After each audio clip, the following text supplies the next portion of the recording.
mahasiswa yang tengah akan menjalankan KKN. Sebelumnya mari kita kenalan dulu. Yang pakai jilbab namanya Nur, Ayu, Widya, Bima, Anton, dan juga Wahyu. Sebelum memasuki desa, Nur melihat ada seorang kakek misterius yang menatapnya. Dia seolah-olah memberikan isyarat agar Nur tidak memasuki desa tersebut. Desa ini masih sangat terpencil, mobil pun belum bisa mengakses desa ini, sehingga mereka masuk ke desa dengan menaiki sepeda motor. Di tengah pertengahan jalan, Widya mulai mendengar suara-suara aneh. Suara itu seperti alunan gamelan. Selain itu, Widya pun melihat ada seorang penari sedang berdiri di antara pepohonan. Keanehan di desa ini pun tidak hanya dirasakan oleh Widya. Nur merasakan hal yang sama, ia selalu merasakan berat di pundaknya. Selain itu, Nur melihat ada sosok besar hitam dengan mata merah menyala yang selalu menatapnya dalam. Bersama pemimpin desa, yaitu Pak Prabu. Pak Prabu pun memperlihatkan mereka kepada sebuah tempat bernama Tapak Tilas. Tempat itu ditandai oleh gapura yang sekitarnya banyak sesajen dan janur kuning.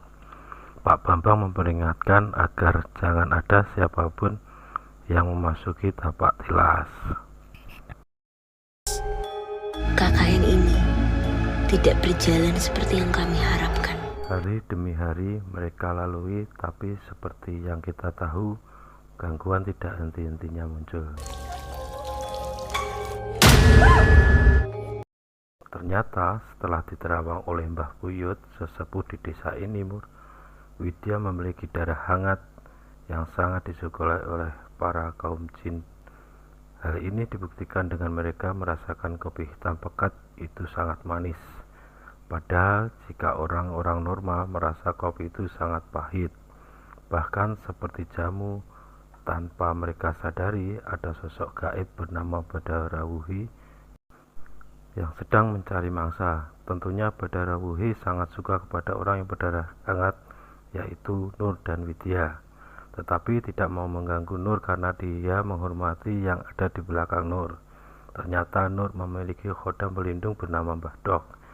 Mbah Doklah yang selama ini melindungi Nur dari segala mara bahaya ataupun serangan para bangsa. Luwih apik, awakmu gak usah melope.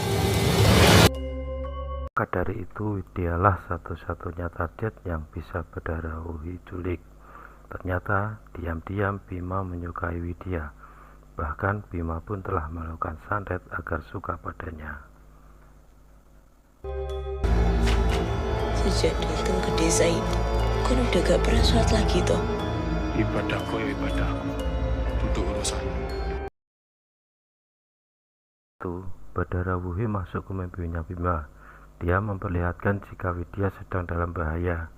Tubuhnya dililit banyak ular. Dia mengatakan jika Widya tidak akan bisa selamat keluar dari desa ini. Bima pun ingin menolong Widya. Badara Wuhi bilang jika Bima ingin Widya selamat, maka Bima harus mengambil sebuah benda bernama mahkota Kawaturi yang ada di Tapak Tilas. Lalu jika benda itu telah ditemukan, maka berikan kepada Widya. Dia nggak bakal iso lepas.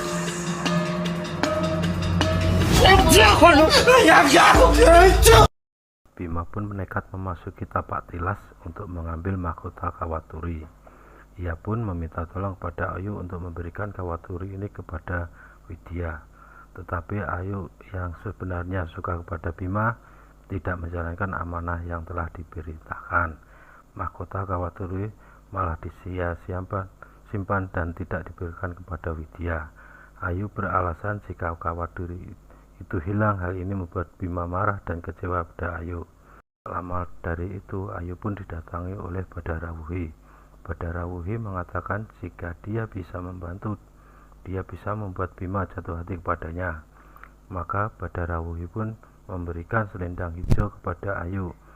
Ini selendang bukan sembarang selendang. Selendang ini mampu memikat siapapun yang kita inginkan. Alhasil Ayu pun memikat Bima dan masuk ke Tapak Tilas. Di sana terjadilah di antara mereka berdua. Namun Bima tidak sadar saat adegan itu telah berlangsung. Bima sudah melakukan perjanjian dengan Badarawuhi agar Widya selamat. Akibatnya setiap malam Bima harus ke tapak tilas dan bersetubuh dengan Badarawuhi. Di suatu malam Widya pun mengikuti Bima ke tapak tilas. Dia terkejut melihat Bima sedang berendam bersama ribuan ekor ular. Ketika sedang mengintip, Widya pun terciduk oleh Badarawuhi dan masuk ke alam gaib, di mana dia menyaksikan sendiri Ayu disiksa menari erotis untuk menghibur para memedi penunggu hutan. Ternyata Ayu kini menjadi dawuh alias budak Badarawuhi.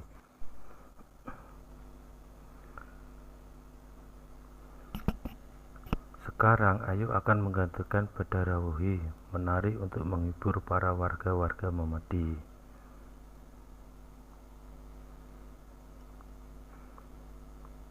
Dalam mengatasi masalah ini, mereka pun meminta pertolongan kepada seorang dukun sekaligus sesepuh di desa ini, yaitu Mbah Puyut.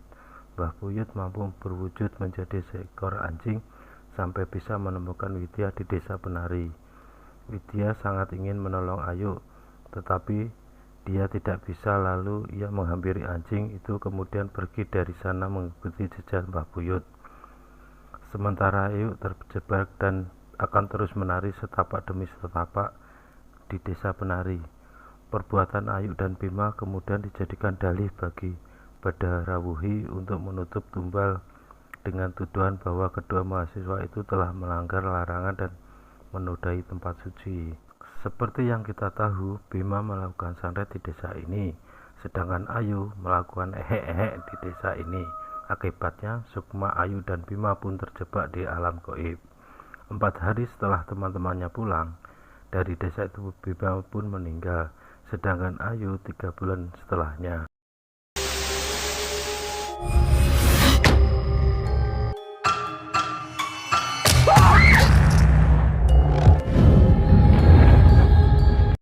Sedikit cerita dari KKN di desa penari. Jika ada salah ucap, kami mohon maaf yang sebesar-besarnya. Kami mohon izin undur dulu, ketemu lagi di lain kesempatan.